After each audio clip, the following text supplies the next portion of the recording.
Hello everyone, welcome back to my channel দেবচানিস world and welcome back to our new YouTube blog. আজকে Sunday আর 8th June. তো আজকে ভাবলাম যে একটু সন্ধেবেলা কোথায় যাওয়া যায়, আর এতটাই গরম পড়েছে দূরে কোথাও যেতেও ইচ্ছে করছিল না, তাই আমাদের বড়নগরেই রয়েছে পাটবাড়ি। তো ভাবলাম সেখানে একটু ঘুরে আসি। অটো করে আমি আর মা চলে এসেছিলাম।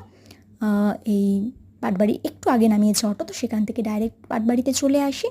আর এসেই এখানে একটু অফিস রুমে কথা বলতে যাব। আমাদের একটু কোয়ারি ছিল কিছু ওই ভোগের ব্যাপারে, তো ওইটা জানতেই গেছিলাম। একটা অনুষ্ঠানও করার ইচ্ছে রয়েছে, তো কী অনুষ্ঠান সেটা জানতে হলে আপকামিং ব্লগগুলো দেখতে থাকো, অবশ্যই জানতে পারবে। তো সেই কারণেই যাচ্ছিলাম।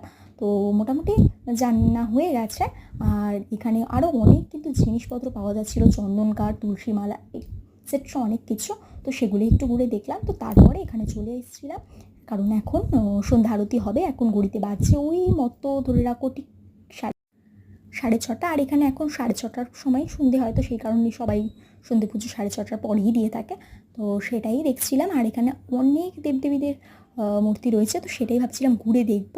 তো সেই কারণে আমি আর মা প্রথমে অফিস ঘর থেকে বেরিয়েই এই ডান দিকে যে নাট মন্দিরটা করা রয়েছে ওদিকটা এসেছিলাম। তার আগেই দেখাচ্ছি তোমাদেরকে এখানে কী কী ঠাকুরের মূর্তি রয়েছে। দেখো এখানে শঙ্খ বাজিয়ে সন্ধ্যা পুজো করা হচ্ছে। দাঁড়িয়ে বেশ কিছুক্ষণ সেটারই দর্শন করছিলাম। তো হয়ে গেছে, তো চলো তোমাদেরকে দেবদেবী দর্শন করিয়ে দিই। প্রথম এই ঘরটাতেই রয়েছে জগন্নাথ, বলরাম, সুভদ্রা আর গোপাল। তো এটা দেখিয়ে দিলাম। তার পাশেই দেখো এরকম রাধাকৃষ্ণ, তারপরে গৌর নিতাই মূর্তি রয়েছে। আর এইদিকে ভুল বললাম, ওইদিকে গৌরনিতাই, এইদিকে রাধাকৃষ্ণ গোপাল ছিল। তো সেইগুলোই দেখলাম। তারপরে এই ঘরটাতে কিন্তু বিভিন্ন গুরুজি, তারপর বৈষ্ণব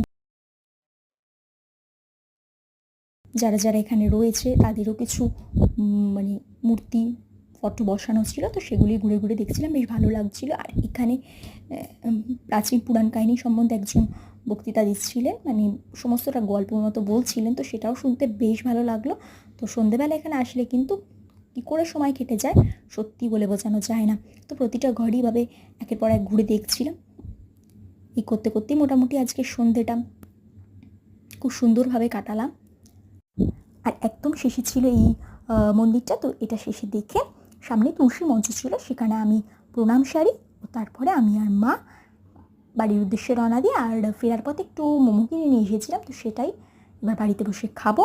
তো ভিডিওটা আজকে এখানেই শেষ করছি। ভালো লাগলে অবশ্যই কিন্তু একটা লাইক, কমেন্ট, শেয়ার করে দিও। আর সবাই এই মন্দিরটা কিন্তু একবার হলেও দর্শন করেছো। Good bye everyone.